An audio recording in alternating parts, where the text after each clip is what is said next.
vamos a ir. ¿Qué nos dicen por acá? María Janet dice, ¿está cansado su computador, mi pastor? Sí, está medio cansado.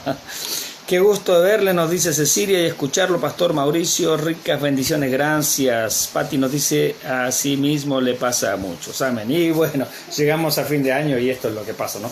Está tan cansado el computador que en realidad este es el de mi hija, porque el mío se quemó. Así que hace un tiempo que no puedo usar el mío en realidad. Y bueno, parece que no se consigue el repuesto ahí. Así es que estamos viendo ahí, no sé, rogándole al Señor a ver si se puede arreglar nuestro computador, ¿no? Bien, pero bueno, mientras tanto seguimos con este que es prestado, un computador chiquito. Bien, vamos a nuestro estudio, a donde lo habíamos dejado la semana pasada, ¿sí? La semana pasada estábamos nosotros en el segundo año ministerial, que dijimos es el año de la popularidad, el año en que, ¿cierto? El Señor, el ministerio del Señor salta al estrellato, ¿no? En el primer año dijimos que es el año de oscuridad, más bien lo pasa en el sur, la parte de Judea. No hay muchos milagros, no hay muchos episodios realmente en el primer año ministerial. En el segundo año ministerial, que es el año sí en que él salta a la fama, digamos, como predicador, acá está abriendo, ya está abriendo, bien. Y mayormente ese año, ¿cierto?, lo pasa en el norte, justamente en Galilea, ¿cierto?, la parte norte de Israel, y allí, bueno, tremendos milagros. Llega un momento, ¿cierto?, en que los judíos comienzan a rechazarle, y a partir de allí ya él comienza a hablar con parábolas, y el momento del rechazo es donde hace clic la cuestión, digamos, y ese momento tiene que ver con el episodio que lo estuvimos hablando la semana pasada, de la blasfemia contra el Espíritu Santo, ¿sí? Un tema muy importante que nunca hay que dejarlo pasar por alto, ¿sí? Porque hay muchos hermanos que, debido a mala información, yo siempre hago énfasis en estas cosas, se sienten cierto afectados, se sienten a veces incluso se sienten mal interiormente, se sienten acusados falsamente por su conciencia, ¿cierto?, como que han cometido el pecado imperdonable o blasfemia del Espíritu Santo. Y decíamos, ¿por qué se da eso? Por una mala información, por una mala enseñanza que dice que blasfemar contra el Espíritu Santo es dudar de las manifestaciones dentro de la iglesia. Y ya lo hicimos ese ejercicio sencillo, simple, la semana pasada. Vimos que el contexto primero no es de la iglesia, porque la iglesia ni siquiera existía. Así es que decir esto es lo que pasa en la iglesia, no.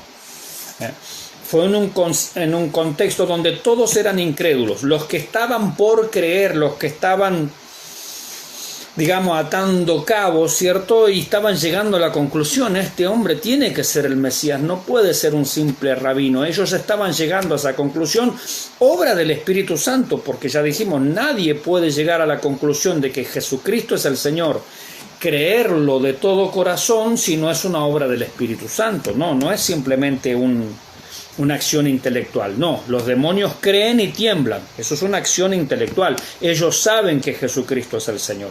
Y eso no los hace salvos. No, porque eso es un creer, un entender mentalmente, simplemente de conocimiento.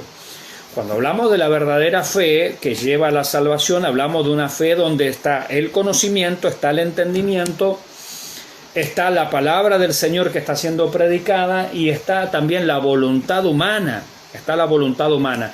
Y sobre todo eso actúa el Espíritu Santo, conduciendo a la persona al arrepentimiento. Entonces, saber que Jesucristo es el Señor o decirlo simplemente no alcanza para la salvación. Entonces había un grupo que estaba llegando a ese punto, ¿no? También dijimos que hay un texto que dice, no todo el que me dice Señor, Señor. Y eso dijimos era un bla, bla, bla, bla. Es decir, lo decían de labios nada más algunos. Ahí cometimos un pequeño error que pasó desapercibido, pero escuchando nuevamente la grabación, yo dije que esa palabra griega venía del griego balal, no, es laleo, perdón. Bueno, es un error, un furcio allí involuntario, ¿cierto? En realidad la palabra griega es laleo. Balal es la palabra de donde viene Babel, confusión. Entonces, no todo el que me dice Señor, Señor, no todo el que bla, bla, bla, bla, eso está bien. Y la palabra griega es laleo, no todo el que habla por hablar, eso es la idea. Entonces, no todo el que habla por hablar, el que dice Señor, Señor, entrará al reino de los cielos. Bien. Entonces, había un grupo allí que estaba siendo convencido por el Espíritu Santo y estaban razonando lógicamente, correctamente, de que Jesucristo era el Señor. Y había otro grupo que también eran inconversos, eran incrédulos, pero este es un grupo que, el de los fariseos, que tosudamente, sin sentido, ridículamente, por la pura contradicción nada más, ellos llegan a la conclusión, obstinada, sin sentido, de que no, tiene que ser obra del diablo lo que está pasando. Entonces el contexto no es un contexto de iglesia, de ninguna manera. La iglesia recién nace en Hechos 2. El Señor todavía que tiene que morir, resucitar y pasar 50 días después de la Pascua hasta que viene la fiesta de Pentecostés y ahí nace la iglesia. Es decir, no es un contexto de la iglesia esto. Entonces el ambiente donde se da esa discusión es un ambiente absolutamente de incrédulos. Y entonces allí no todos los incrédulos, sino solamente un grupo muy especial, muy particular de incrédulos, allí estaban por cometer el pecado imperdonable, que era blasfemar contra el Espíritu Santo. Cuando el Señor obra, nos da suficiente claridad, suficiente entendimiento de que Jesucristo es el Señor, de que Él es el Mesías, de que Él es el enviado, y una persona obstinadamente, por el puro placer de la rebeldía, se niega a admitirlo, se niega a reconocerlo, puede, no automáticamente, pero puede llegar a cometer el pecado imperdonable. Porque, a ver, si el Espíritu Santo no te convence que Jesucristo es el Señor, ¿quién te va a convencer? ¿Yo? Es imposible. Otro pastor tampoco. El mejor evangelista, no, nadie te va a convencer. Una iglesia súper espiritual, no. Si no te convence el Espíritu Santo, no te convence nadie. Cuando Pedro hace su confesión, tú eres el Cristo, el Hijo del Dios viviente, el Señor le responde, bienaventurado eres Pedro, porque no llegaste a esa conclusión mediante tu sabiduría humana, mediante tu capacidad, no, sino mi Padre que está en los cielos, y esto lo hace a través del Espíritu Santo, te ha convencido, ha iluminado tu mente, tu corazón, te ha llevado al convencimiento de que Jesucristo es el Mesías. Entonces, si una persona no se deja convencer por el Espíritu Santo, ¿y quién le va a convencer?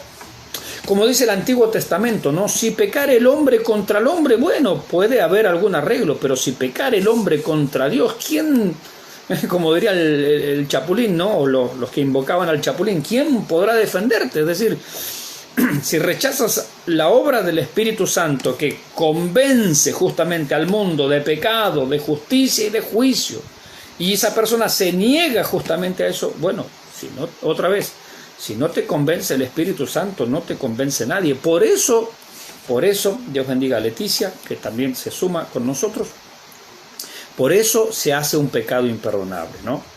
Pero uno lo hace imperdonable por la propia testarudez, por la propia tosudez. Francisco Gastón nos dice, bendiciones mi pastor y a todos los oyentes, que Dios les dé sabiduría mi pastor. Muchas gracias, la necesitamos mi hermano Francisco Gastón, verdad que la necesitamos, ¿no?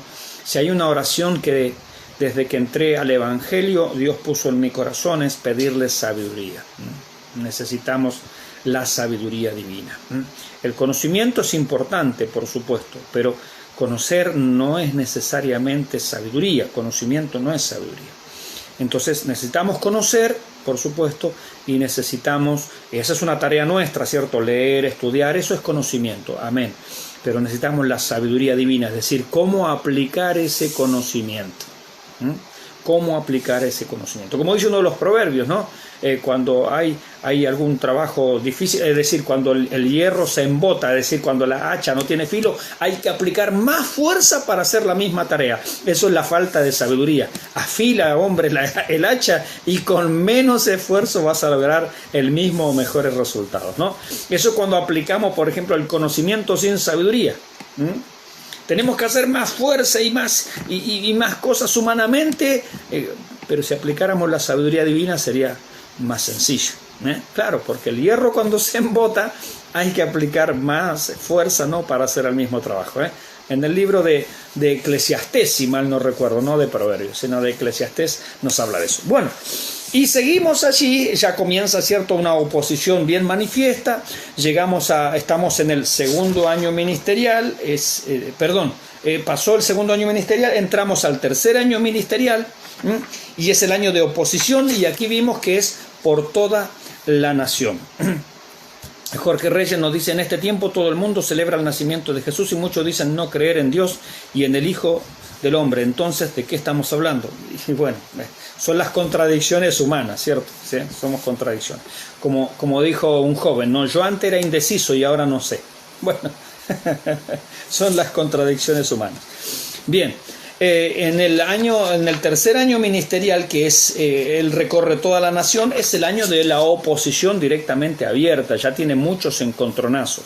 Y estábamos en el punto donde allá en Cesarea de Filipos, bien al norte, allá en Galilea, viene la confesión justamente de Pedro: tú eres el Cristo. Recuerde que la palabra Cristo significa ungido. Cristo y Mesías es lo mismo. Cristo es en griego, Mesías es en hebreo y significan exactamente lo mismo, ungido, la persona que Dios ha ungido. Como dice el Salmo 45, Dios te ungió más que a todos tus compañeros con óleo de alegría. Amén, gloria al Señor. Entonces, Él es el ungido, ese es un título, el ungido, el Cristo, el Mesías. Y esto fue a los pies del monte Hermón, como dice el Salmo 133, el rocío que desciende sobre la cabeza, la barba de Aarón, como el rocío en el monte Hermón, ¿cierto? Una tremenda bendición abundante. Bueno, la unción que recibió el Señor fue mucho más abundante que cualquiera otra de las personas. Por eso el Salmo 45 habla acerca de eso, ¿no? Y allí se produce, dijimos, la transfiguración. La transfiguración. Y en esa transfiguración, ¿cierto?, cuando el Señor deja y manifiesta su divinidad o deja entrever su divinidad, aparecen con él Moisés y Elías, ¿no? ¿Cómo le reconocieron los discípulos que estaban con él? Juan, Pedro y Santiago. Bueno, no lo sabemos, no había una foto ni un Facebook ni un Instagram de Elías para saber, bueno, cómo era Elías, ni tampoco habían fotos o retratos de Moisés. Seguramente el Señor los ha presentado allí, ¿no?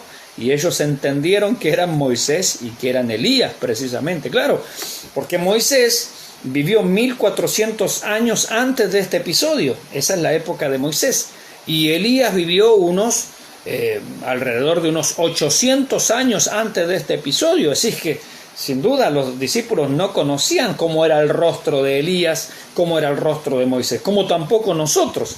Hay imágenes, gente que ha dibujado un rostro y nos dice, bueno, este era Moisés. No tenemos ni idea si era así, capaz que no era así, ¿cierto? O sea, eso queda a la imaginación, porque no habían retratos, no había fotos, no había Facebook, no había Instagram, no había nada. Entonces, ¿cómo reconocer a Moisés que había vivido 1400 años antes? Bueno, aparentemente el Señor les ha presentado. Bueno, Pedro, te presento a Moisés, mucho gusto. Pedrito, aquí estamos, ¿qué tal? Juan, te presento aquí a Elías, el que fue llevado en un torbellino hacia el cielo. Mucho gusto, don Elías, aquí estamos. Bueno, gracias por la presentación. Y Pedro dice, bueno, podríamos hacer un par de enramadas si nos quedamos aquí, ¿no? Porque no sabía lo que hablaba. Dice que el temor de Dios se había apoderado de ellos. Bueno, no sé si fue así, pero de alguna manera ellos entendieron, supieron, el Señor se los presentó, vaya a saber cómo, que eran Moisés y Elías.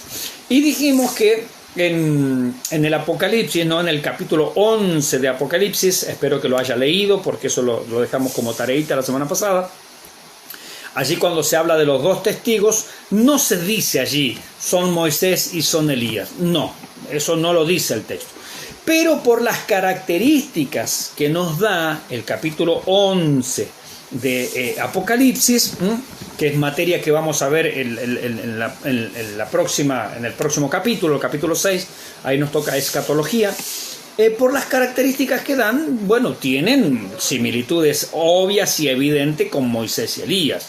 Pueden cerrar el cielo para que no llueva, pueden enviar las plagas cuantas veces quieran, etcétera, etcétera. Bueno, y no les pueden hacer daño hasta que el Señor lo permita. Bueno, eso pasó con Moisés, eso pasó con Elías. Así es que probablemente, si no son Moisés y Elías, son personas con las características de ellos. Algunos meten allí, no, que para mí es Enoc, pero Enoc no tenemos más evidencia, ¿cierto?, de que simplemente fue llevado al cielo, y hay alguna profecía de Enoc que la cuenta, ¿cierto?, en la carta de Judas, pero no me parece a mí que sea Enoc, sino que me parece a mí que si no son Moisés y Elías, son personas similares o con esas características, ¿no? Eso va a suceder, por supuesto, en la primera parte de la tribulación, los primeros 3 años y medio, hasta que el anticristo se levante contra ellos, cuando Dios así lo permita, y el anticristo los vencerá. Ya a los 3 días y medio Dios los resucitará en presencia de todos, y esto será justamente allí en las calles de Jerusalén, precisamente, ¿no? Bueno, pero eso lo dejamos para escatología, para la materia siguiente, ¿no? Bien, entonces el asunto es que aparecieron allí en esa transfiguración Moisés y Elías, uno representando la ley, por supuesto, Moisés, y el otro representando a los profetas, en este caso Elías. Acuérdense que la Biblia habla de la ley y los profetas. La ley es Moisés, los profetas y Elías, el más importante. ¿Qué hay por acá? Natalia nos dice amén. Alejandro nos dice saludos, bendiciones para todos, gracias. Francisco Gastón nos dice: el humano común y corriente toma a Jesucristo como un simple profeta. Por eso Lucas dice: entonces él les dijo, ¿por qué me buscaba y no sabías que en los negocios de mi padre me es necesario estar? Mas ellos no entendieron las palabras que les habló. Bueno, Elena nos dice: Dios bendiga a Pastor Mauricio. Muchísimas gracias, bendiciones. Bueno, nuestro cariño a la distancia, mi hermana Elena, sí, nuestro abrazo fraterno y cariñoso como iglesia local aquí en Bahía Blanca, sí, el Señor sepa ayudarle y reconfortarle en todas las cosas, sí, amén. Bien, seguimos adelante. Cuando baja del monte de la transfiguración, alguien dijo que la transfiguración, como Jesucristo es Dios, esto lo vimos en la materia de cristología, ¿no? Alguien dijo lo siguiente: Jesucristo es como que tuviera un overol, ¿no? Y en el momento de la transfiguración así baja el cierre de su overol y permite manifestar su gloria, la gloria refulgente, ¿cierto? Esa gloria que la vemos allí en el capítulo 1 del Apocalipsis. Dice que su rostro brillaba como el sol en su fuerza, sus ojos como llama de fuego, su voz como el estruendo de muchas aguas. Bueno, tremenda imagen, ¿no?, que Juan allí ve. Bueno, probablemente esto es lo que hayan visto ellos allí en ese momento, ¿no? La transfiguración mostrando al Cristo glorificado, al Mesías glorificado. Bueno, es probable que ese mismo cuadro es lo que ellos hayan visto, ¿no? Bien, una vez que ellos descienden del monte y el Señor no les permite hablar de lo que habían visto, dice el Señor se encuentra con un endemoniado, al cual los discípulos restantes, los que habían quedado abajo, los otros 9, no habían podido echar fuera. Y allí atribuye el tema de echar fuera demonios, ¿no?, a un asunto también de fe, ¿cierto?, a un asunto de confianza, de plena confianza en el poder de Dios. Hemos hablado en la primera materia, angelología, algunas características, ¿no?, de lo que es el exorcismo, ¿no? Bueno, entonces una de las características justamente es esta: tenemos que tener plena confianza en la palabra de Dios, tenemos que confiar en su palabra, tenemos que descansar en su palabra y por supuesto nosotros ser obedientes a la palabra. No hay autoridad en nuestras vidas si nosotros no estamos en obediencia a la palabra del Señor, y eso es uno de los episodios que sucede aquí con este endemoniado, ¿no? Después tenemos, letra F, el último viaje a Capernaum, siempre dentro del norte, siempre allá en Galilea, teniendo más tiempo a solas con los discípulos. Después en Samaria le rechazan. Recuerden que en el caso de la mujer samaritana había habido un avivamiento, ¿cierto? La samaritana se convirtió, muchos samaritanos se convirtieron. Sin embargo, ahora de un momento para otro, ¿cierto? Todo como se vuelve para atrás, ¿no? Todo como que se cae. Bueno, a veces esto pasa en la vida cristiana, ¿no? A veces hay momentos de gloria, hay momentos en que estamos en la cresta de la ola y hay momentos en que esa ola Dios permite que baje y empezamos a caminar por el valle, ¿no? Por el valle desierto, por el valle donde no hay resultados, donde nuestra vida espiritual no está en su mejor momento, nuestra familia, la economía, la finanza no están en el mejor momento, la iglesia local, esto lo digo como pastor, no está en su mejor momento. Bueno, hay momentos, ¿cierto?, que estamos en la cresta de la ola, pero siempre hay que acordarse que la ola sube, pero después baja también. Y es normal que hayan esos altibajos. Lo vemos acá, por ejemplo, en el ministerio del Señor Jesús. Viene de una popularidad, viene de todas estas cosas, pero también comenzó la oposición. Porque, como dice Pablo, todos aquellos que quieran vivir piadosamente padecerán persecución. Entonces no es verdad de que una vez alguien me dijo a mí, es que si uno hace las cosas bien te va bien. No necesariamente. Jesucristo estaba haciendo las cosas bien, pero técnicamente le estaba yendo mal.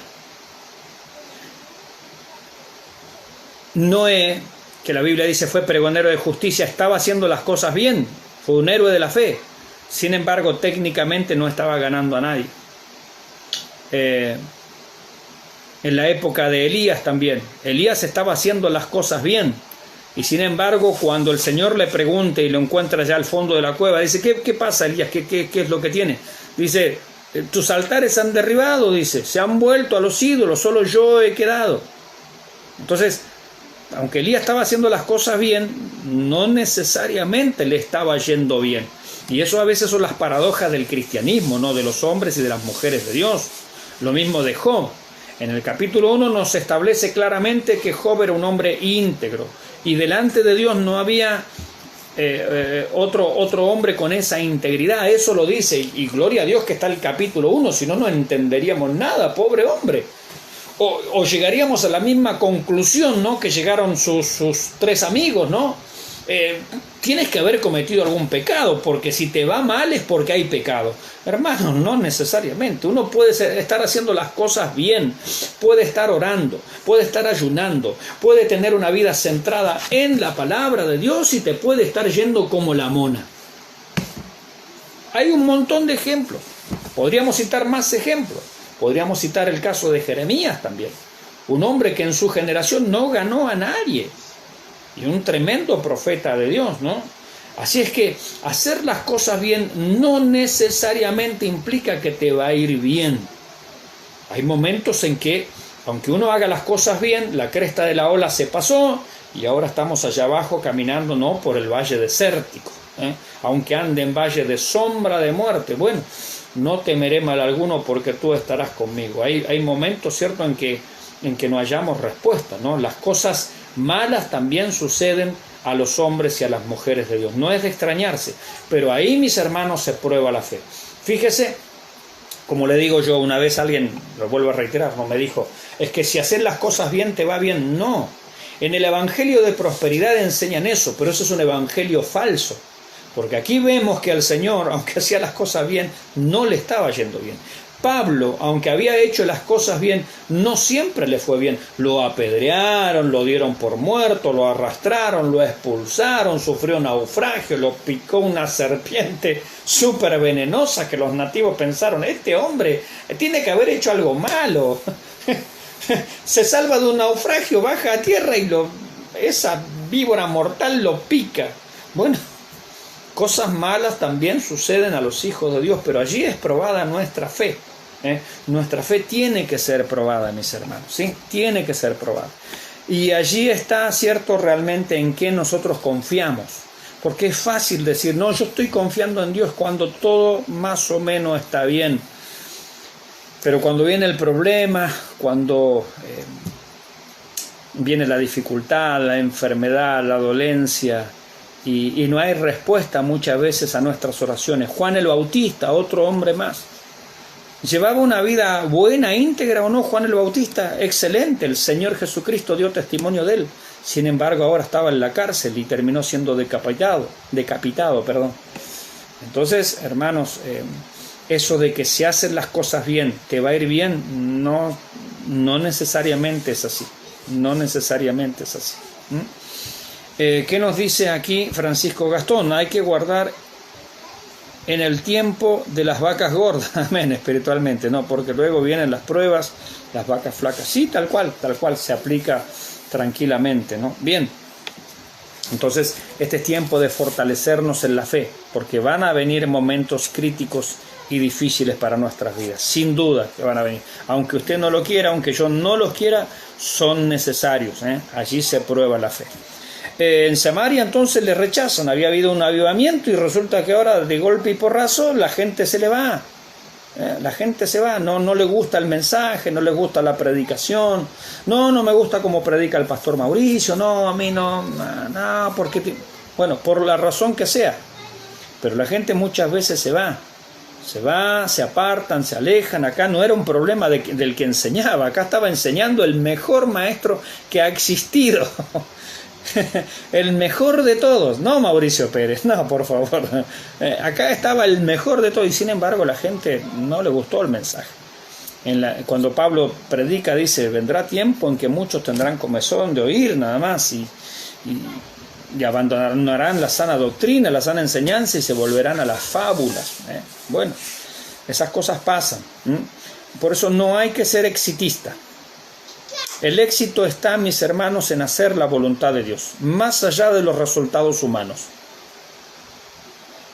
Humanamente, Noé ganó a 7, porque entró él, más 7 personas, 8 en total, y sin embargo está en la galería de la fe, los héroes de la fe, gloria a Dios. Entonces, en la obra del Señor no hay que ser exitista. Tener muchos no significa nada y tener pocos no significa nada. En el tribunal de Cristo veremos cuando el Señor le dé a cada uno conforme a sus obras, conforme a lo que haya hecho. Jorge nos dice, son procesos que tenemos que pasar, Dios nos prueba hasta el último día de nuestras vidas, y sí. A veces hasta el último día, a veces hasta el día anterior, bueno, pero al que le toca esto, ¿no? Bien. En Samaria le rechazan, aunque habían tenido un avivamiento reciente, ¿no? De los 10 leprosos sanados, ahí viene el caso de los leprosos que mencionábamos el otro día, solo uno, samaritano, no judío, le dio las gracias. Entonces, si los samaritanos le habían rechazado, los judíos aún más, 9-1. Dios bendiga a Víctor, que está con nosotros en este momento. Bendiciones.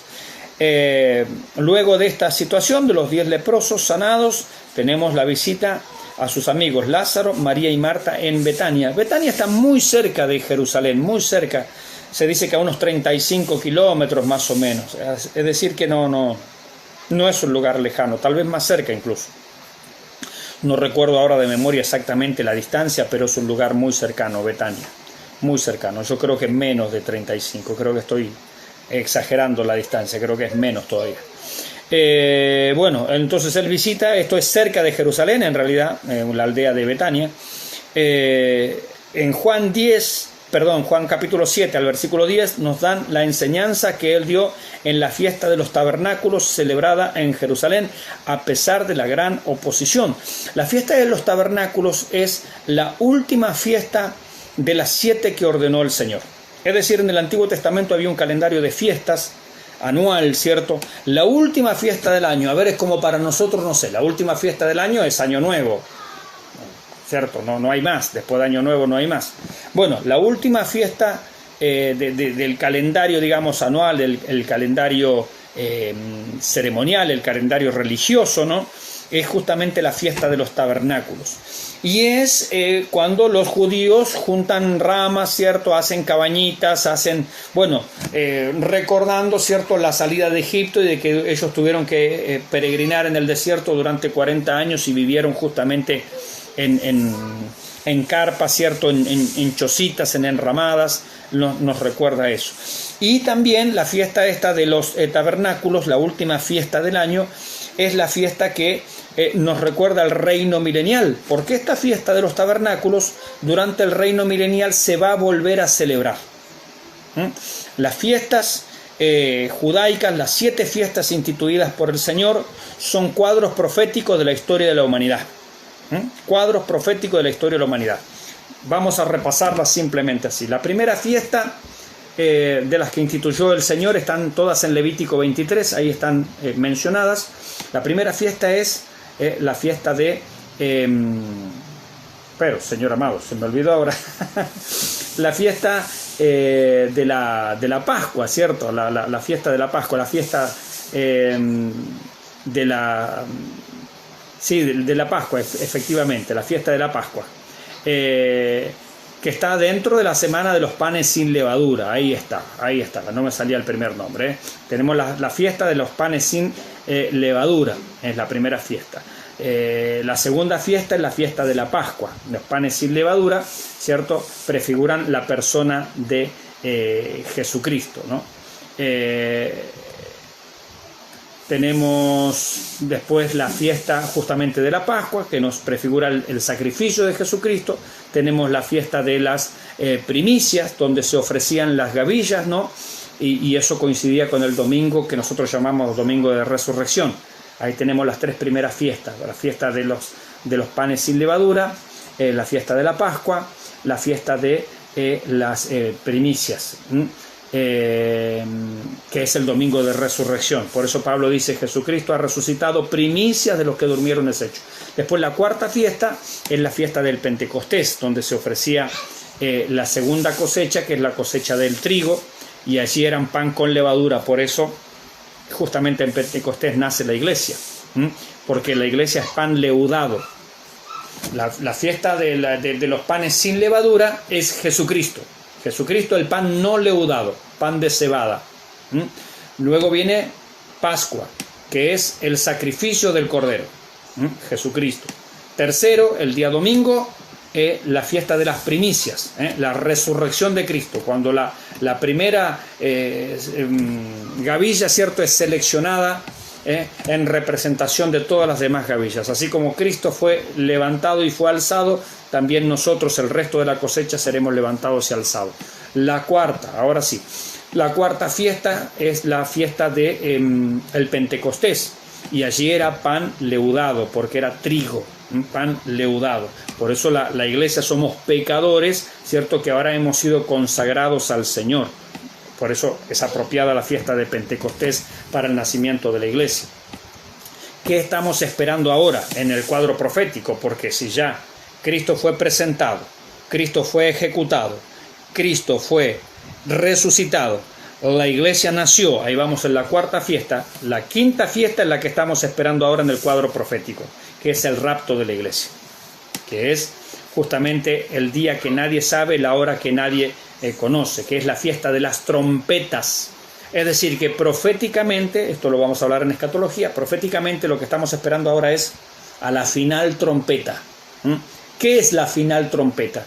Bueno, todo judío sabía que la final trompeta es el último trompetazo de cuerno de carnero, el shofar, que sonaba en el día de la fiesta de las trompetas, el día de luna nueva, ¿sí? Día de luna nueva. Y la luna nueva, como no hay luna, no se sabía cuándo había empezado. Por eso es el día que nadie sabe, la hora que nadie conoce. A la final trompeta, en el último trompetazo de la fiesta de las trompetas, dice la Escritura, se producirá la venida del Señor. A la final trompeta. Bien, esa es la fiesta que estamos esperando su cumplimiento escatológico. Luego de la fiesta de las trompetas, la quinta fiesta, viene la sexta fiesta, que es el Yom Kippur, el día de la expiación. El día de la expiación es cuando Israel, o el sumo sacerdote en Israel, entraba a purificar el santuario. Bueno, es cuando Jesucristo durante la gran tribulación expíe, limpie, purifique al pueblo de Israel. Por eso la sexta fiesta tiene que ver con Israel y la gran tribulación.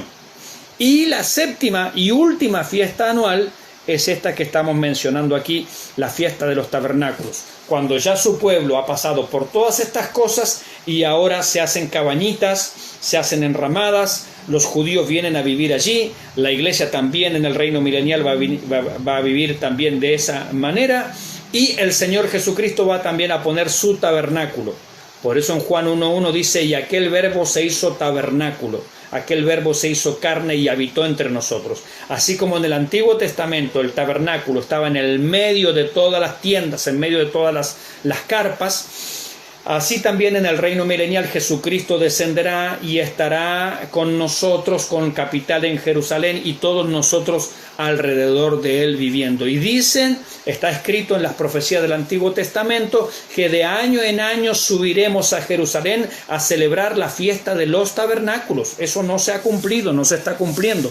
Eso es un cuadro profético del reino milenial.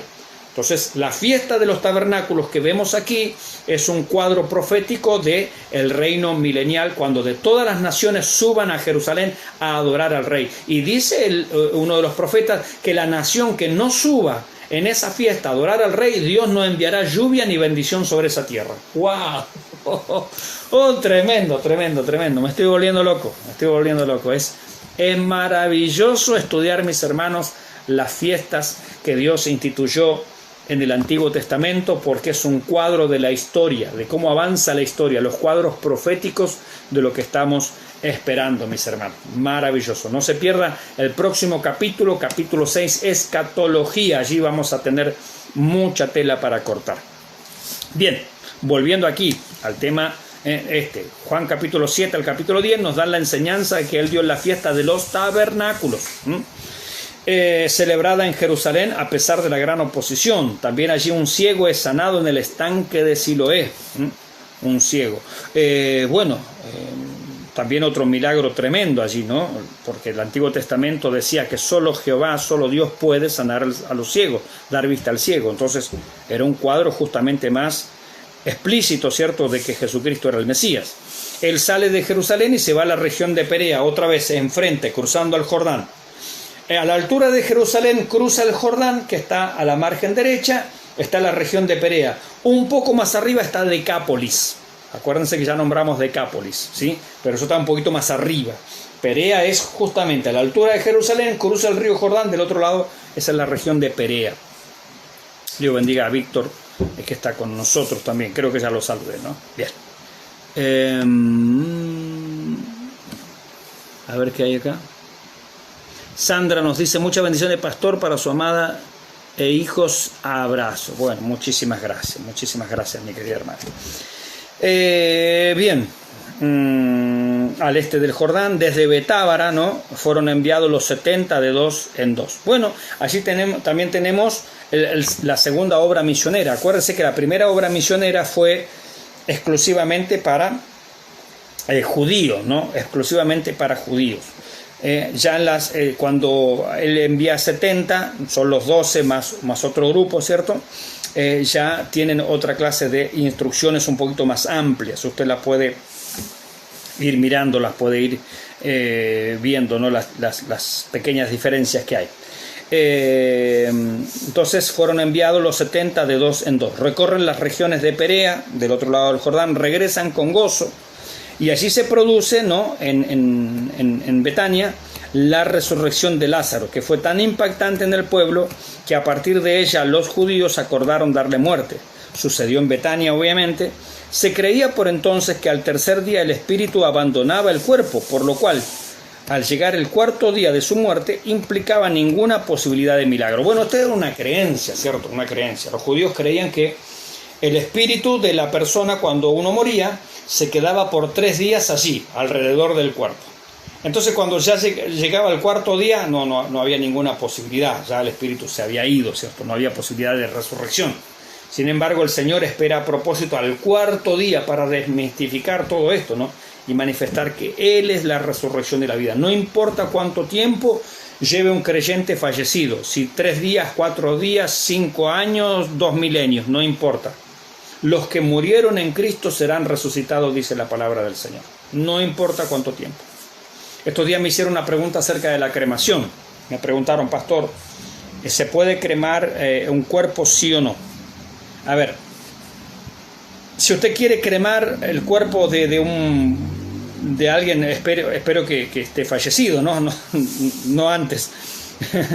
Si se quiere cremar, eso queda a criterio de cada uno. ¿Por qué? A ver, cuando uno crema un cuerpo, cuando uno crema un cadáver, lo que hace es hacerlo cenizas de una manera rápida.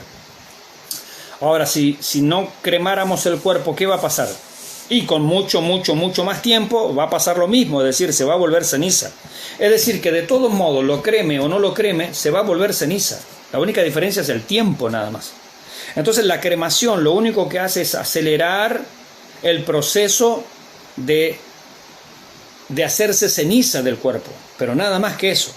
Ahora, cuando un creyente muere, cuando un cristiano muere, dice la palabra del Señor que está presente para el Señor, ausente del cuerpo, pero presente para el Señor. Es decir, que un cristiano que muere, su alma y su espíritu van inmediatamente a la presencia del Señor. Y allá están en la presencia del Señor, pero no gozando plenamente. Descansan en el Señor, pero no están gozando plenamente de todo lo que el Señor tiene. No, están a la espera. Están a la espera. Están en el gozo del Señor, sí, por supuesto, pero no están disfrutando todas las cosas que el Señor les ha dado. Los creyentes allá, los que murieron en Cristo y su alma y su espíritu están en la presencia del Señor, ¿ellos saben lo que está pasando ahora aquí abajo? No. Ellos no lo saben. Como dice el libro de Eclesiastés, los muertos nada saben.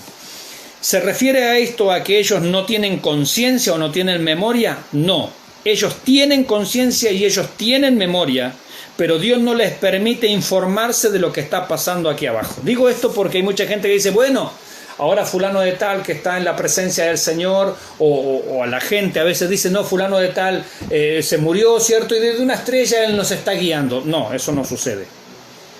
Ya las personas que fallecieron, cristianos o no, ya no tienen acceso a saber lo que pasa aquí abajo.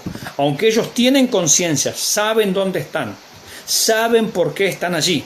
Los creyentes descansan en la presencia del Señor, pero el Señor no les permite saber lo que nosotros estamos haciendo aquí, ahora, en este momento, como nosotros tampoco sabemos lo que ellos están haciendo allí arriba, salvo lo poquito que la palabra de Dios nos dice. Entonces ellos no están al tanto de lo que está pasando aquí abajo ahora. Bueno, cuando venga el rapto de la iglesia, el Señor no necesita esas cenizas. Ese es el punto. Porque estamos hablando de la cremación. No necesita esas cenizas. No necesita el Señor andar juntando los huesitos. No, porque Él va a crear un cuerpo nuevo. Un cuerpo incorruptible de gloria. Porque este cuerpo, el cuerpo de carne y sangre, no heredará el reino de Dios. Por eso los que estemos vivos para el día del rapto, nuestro cuerpo va a ser transformado. Porque con este cuerpo no podemos entrar. Necesitamos una transformación. Eso se llama glorificación. Necesitamos ser glorificados, revestidos de gloria. Esto mortal se vista de inmortalidad y esto corruptible se vista de incorrupción. Bien. Y los que hayan muerto en el Señor va a crear un cuerpo nuevo. No necesita andar buscando la ceniza por ningún lado. Él va a crear un cuerpo nuevo y como el alma y el espíritu los tiene Él en su presencia, los va a unir a ese cuerpo nuevo de gloria, no de carne y sangre, un cuerpo nuevo de gloria. Y así estaremos para siempre con el Señor. Entonces, a mi hermano Alejandro dice, su memoria ha sido puesta en el olvido. Claro, se refiere precisamente a que ellos no tienen acceso a lo que está sucediendo aquí abajo. A eso se refiere. Porque los testigos de Jehová, por ejemplo, lo llevan al extremo. Entonces dicen, su memoria puesta en el olvido. Ve, en el cielo no hay memoria. No está hablando de eso. Está hablando de que ellos no tienen acceso a lo que está acá, lo que está sucediendo acá en este momento. Ellos ni nos guían, ni nos miran, ni nos observan, ni nada. Eso no les está permitido. Como nosotros tampoco sabemos qué están haciendo ahora en este momento, no lo sabemos, salvo la poca información que nos da la Biblia. Entonces, ¿en el cielo hay memoria? Sí hay memoria. ¿Hay conocimiento? Sí hay conocimiento. ¿Sabremos quiénes somos? Sí. ¿Quiénes fuimos? Sí. ¿Sabremos qué haremos más adelante? Sí. Mire, un solo pasaje y termino con este punto. En Apocalipsis, en el capítulo 5, cantan los ancianos, los 24 ancianos que representan a la iglesia, y dice, con tu sangre nos has redimido, tiempo pasado. Ellos tienen conciencia del pasado. Ellos saben que fueron pecadores y que fueron pecadores redimidos por la sangre de Cristo. Con tu sangre nos has redimido para nuestro Dios, de todo linaje, tribu, pueblo, lengua y nación. Y nos has hecho, tiempo presente ahora, nos has hecho un reino de sacerdotes. Es decir, tienen conciencia del pasado, tienen conciencia del presente, saben dónde están, quiénes son, qué hacen, nos has hecho un reino de sacerdotes. Y tienen conciencia del futuro, y reinaremos sobre la tierra. ¿Se da cuenta? Los 24 ancianos representan a la iglesia, y en el cielo tienen conciencia del pasado, saben quiénes fueron, saben dónde están y qué están haciendo, y saben el futuro, qué es lo que viene más adelante en el plan de Dios. En el cielo hay conciencia del pasado, del presente y del futuro. Nada más que uno analiza las cosas de acuerdo a la mente de Cristo. No como los vemos ahora, sino con la mente de Cristo, una mente glorificada. Alejandro nos dice, ojalá pueda dar más tiempo al estado de los muertos. No hay tanta información, ¿no? Sí, yo lo entendí, me refiero a su explicación. Sí, le entendí, mi hermano Alejandro. No hay tanta información, pero eso es lo que podemos comentar ahora. Claro, no es la materia que trata de eso, pero bueno, surgen las preguntas o surgen los comentarios y lo estamos tratando justamente de comentar, ¿cierto? Valga la redundancia. Entonces el punto es falso lo que dicen los mormones, los testigos de Jehová, de que en el cielo hay amnesia total. No, eso es falso, no es verdad. La Biblia desmiente absolutamente eso.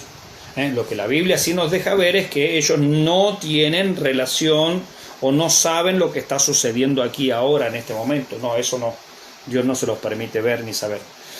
Como tampoco crea todas esas tonterías, no, porque fulano de tal, el Señor lo llevó al infierno y le permitió allí ver las almas y todo. Mire, se lo voy a decir con todo cariño y se lo voy a decir en hebreo. ¿Usted sabe hebreo? ¿Entiende hebreo? Bueno, si usted sabe hebreo y entiende hebreo, usted me va a comprender. Son puras cabezas de pescado. Se lo dije en hebreo para que usted me entienda. No le haga caso a esas tonterías. Porque en primer lugar, en el infierno, en el lago de fuego, no hay nadie. Ni el diablo está ahí. Eso lo vamos a ver también en escatología, ¿sí? Así que no le haga caso a esas tonterías en internet y andan circulando y te lo mandan por WhatsApp. Puras tonterías, ¿no? Bien, eso no tiene ningún fundamento bíblico. Pero le digo bíblicamente, ni el diablo está en el infierno. Así que no sé a quién fueron a ver. No sé.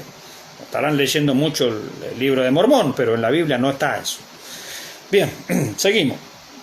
La resurrección entonces de Lázaro fue tan impactante en el pueblo que a partir de ella los judíos acordaron darle muerte, claro. O sea, era un milagro tremendo, extraordinario, irrefutable. O sea, que ¿cómo tapamos esto? Y lo podemos tapar con tierra nada más, es decir, matando al mensajero. El que está haciendo estos milagros hay que matarlo, ¿no? Esa fue la conclusión de ellos, directamente. Fíjese la obstinación del corazón. Es decir, también se lo iban a atribuir a Belcebú. Belcebú también estaba actuando y resucitando muertos. Es decir, había que ser testarudo a más no poder, porque la evidencia era abrumadora. Con razón el Señor les llamó hipócritas. ¿Saben distinguir ustedes la situación del tiempo y no saben distinguir esto? O sea, ¿no se dan cuenta o no quieren darse cuenta? Porque no hay peor ciego que el que no quiere ver, y esto lo dijo también el Señor. Déjalo, le dijo a uno.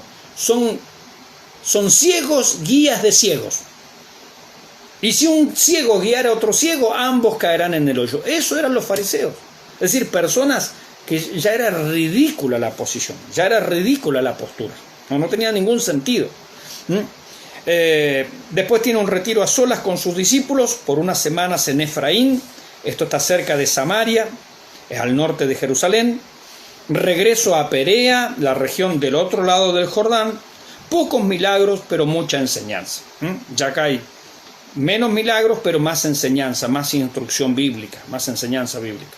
Hay dos grandes sanidades aquí. La mujer encorvada, esto lo vemos en Lucas 13, y el hidrópico. Bueno, así lo llama Lucas, ¿no? Hidrópico es una hinchazón, ¿no?, en una parte del cuerpo ocasionada por una acumulación de líquidos serosos, ¿no?, infiltrado en el tejido celular. Hay grandes parábolas en Perea. Acuérdese que ya el Señor no habló tanto abiertamente, sino que empezó a dar mucha parábola. Tenemos las parábolas de la gran cena, la oveja perdida, el hijo pródigo, el mayordomo infiel, el rico y Lázaro. Bendice a los niños. El rico y Lázaro, recuerde usted que es una parábola. Es una parábola. Algunos van muy lejos en esa parábola. Hay que ir con cuidado, porque una parábola es una comparación nada más. Es una comparación. No hay que tomárselo las parábolas tan a pecho. Decir, bueno, lo dice acá la Biblia en esta parábola. Cuidado, que una parábola es una comparación. Se parece, pero no es así. Se parece. Tiene algunos puntos de coincidencia, pero no es así. Usted puede comparar, no sé, la iglesia con una micro. Está bien, pero la iglesia es una micro. No. Tiene algunos puntos de comparación nada más. ¿Sí? Bien. Usted puede comparar un avión con un tren. Sí, bueno, entra mucha gente, es largo, pero un tren y un avión no es lo mismo. Entonces una parábola no refleja la realidad. Tiene algunos puntos de comparación. Insisto con la parábola del rico y Lázaro porque muchos se toman de allí para sacar conclusiones súper apresuradas, ¿sí? Cuidado con eso, es una parábola. Toda parábola hay que tomarla siempre en general por encima. En la parábola, cuando uno va a explicar una parábola, no profundice tanto porque va a cometer errores. Si usted empieza a escarbar mucho, no es el propósito de la parábola. La parábola no es para escarbarle mucho. La parábola es para entenderla así por arribita en un panorama general. Nada más. No profundice tanto en una parábola porque va a terminar diciendo cosas que no son así y no fue el propósito de la parábola. La parábola es una comparación, nada más, nada más. Quiere comparar esto con esto otro, esto con aquello, nada más, sencillo, no vaya más. Mira, hay algunos que empiezan a sacarle aquí esto que el otro, y el seno de Abraham, y si lo tenía arrullado del brazo derecho, del brazo izquierdo. No, tranquilo. Las parábolas se analizan muy sencillamente, no se profundiza en ellos porque son comparaciones. Se parece, pero no es así. Se parece en algunas cosas nada más. Tenga mucho cuidado cuando usted explica una parábola, ¿sí? ¿Es palabra de Dios? Por supuesto que es palabra de Dios. ¿Podemos predicar una parábola? Sin duda, hay que predicar las parábolas. Pero no escarbe tanto porque la parábola no es para profundizar tanto, ¿sí? Bien.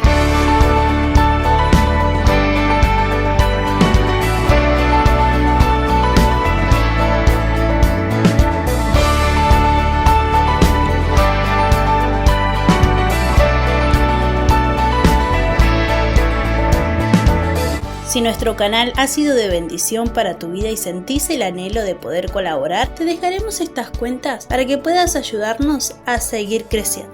Dios te bendiga.